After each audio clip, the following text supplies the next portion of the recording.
విశాఖలో ఓ battery car అలజడి రేపింది. ఆ కారు నుంచి వెలువడిన మంటలు ప్రమాదానికి కారణంగా తెలుస్తుంది.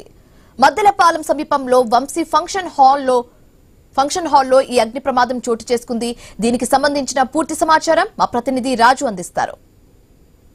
మద్దెలపాలెంలోని వంశీ ఫంక్షన్ హాల్లో తెల్లవారుజాము చోటు చేసుకున్నటువంటి అగ్ని ప్రమాదంలో భారీగా ఆస్తి నష్టం జరిగింది. ఇక్కడ ఏదైతే మన ప్రస్తుతం ఏదైతే ఫంక్షన్ హాల్ కనిపిస్తుందో ఫంక్షన్ హాల్ సెల్లార్లో ఉన్నటువంటి పార్కింగ్లో ఉన్నటువంటి ఒక బ్యాటరీ కార్ నుంచి పొగలు రావడం వల్ల ఈ ప్రమాదం చోటు చేసుకున్నట్టు ఇప్పటికైతే తెలుస్తుంది. మొత్తం దాదాపు దట్టమైనటువంటి పొగ ఈ ప్రాంతం అంతా కూడా కమ్మేయడంతో పాటు అగ్నిమంటలు కూడా ఎగిసిపడడంతో దాదాపు 5 ఫైర్ ఇంజిన్లు అయితే ఇక్కడ రావడం జరిగింది. మంటలు కూడా అదుపు చేసి ఆస్తి నష్టాన్ని కూడా తగ్గించే ప్రయత్నం అయితే చేశారు చెప్పి మనం చూసుకోవచ్చు. ఈ ఫైర్ ఇంజిన్లు ఇంకా ఇక్కడే ఉన్నాయి. వీళ్ళందరూ కూడా ఇప్పుడే ఆ మంటల్ని అదుపు చేసిన తర్వాత కూడా వాళ్ళంతా కూడా అక్కడ ఉన్నటువంటి పరిస్థితిని చక్కదిద్దే ప్రయత్నం చేస్తున్నారు. ఏదైతే ఈ సెల్లార్ కనిపిస్తుందో ఈ సెల్లార్లో ప్రమాదం అయితే జరిగిందని తెలుస్తుంది. అసలు ముఖ్యంగా చూసుకుంటే ఇక్కడ ఉన్నటువంటి బ్యాటరీ కార్లు ఇందులో పార్క్ చేసి ఉన్నాయి. ఆ బ్యాటరీ కార్లు పార్క్ చేసి ఉన్న నేపథ్యంలోనే అందులో నుంచి ఒక బ్యాటరీ కారులో నుంచి అయితే పొగలు రావడంతో పాటు అసలు ప్రమాదం ఏం జరిగింది ఎలా జరిగింది తెలుసుకునే లోపే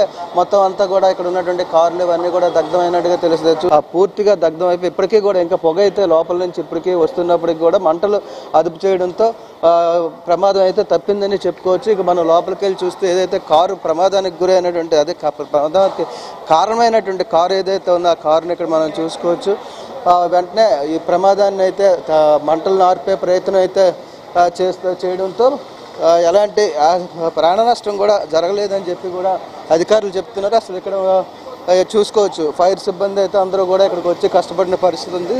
అసలు ఎంతసేపు ఈ మంటలను ఆర్పడానికి ఎంతసేపు జరిగింది ఏంటి తెలుసుకునే ప్రయత్నం చేద్దాం. ఫైర్ ఫైటింగ్ చేస్తానండి. మొత్తం ఫస్ట్ స్టార్టింగ్లో బండి ఫైర్ కాల్కి వచ్చిందండి. వచ్చిన తర్వాత దీని పొజిషన్ చూసిన తర్వాత మళ్ళీ అడ్వాన్స్గా పక్కన స్టేషన్లో మొత్తం 3 స్టేషన్ వెహికల్స్ వచ్చాయండి. ఇంకా హెవీగా ఉందని తర్వాత మళ్ళీ డబల్ టర్న్ ఇచ్చారండి. 2 బల్లి చొప్పున వచ్చాయండి. వచ్చి అంతా క్లిప్ అప్ చేశారండి. అంటే ప్రమాదానికి కారణం ఏదైనా తెలిసింది? అది తెలియదండి. అది ఎలా జరిగింది ఏంటని తెలియదండి. ఇప్పుడు ఇంకా లోపల ఏమైనా మంటలు కానీ ఉండే అన్ని క్లియర్ అయిన తర్వాత మేము పుటప్ అవుతున్నాం. మొత్తం క్లియర్ చేశారండి.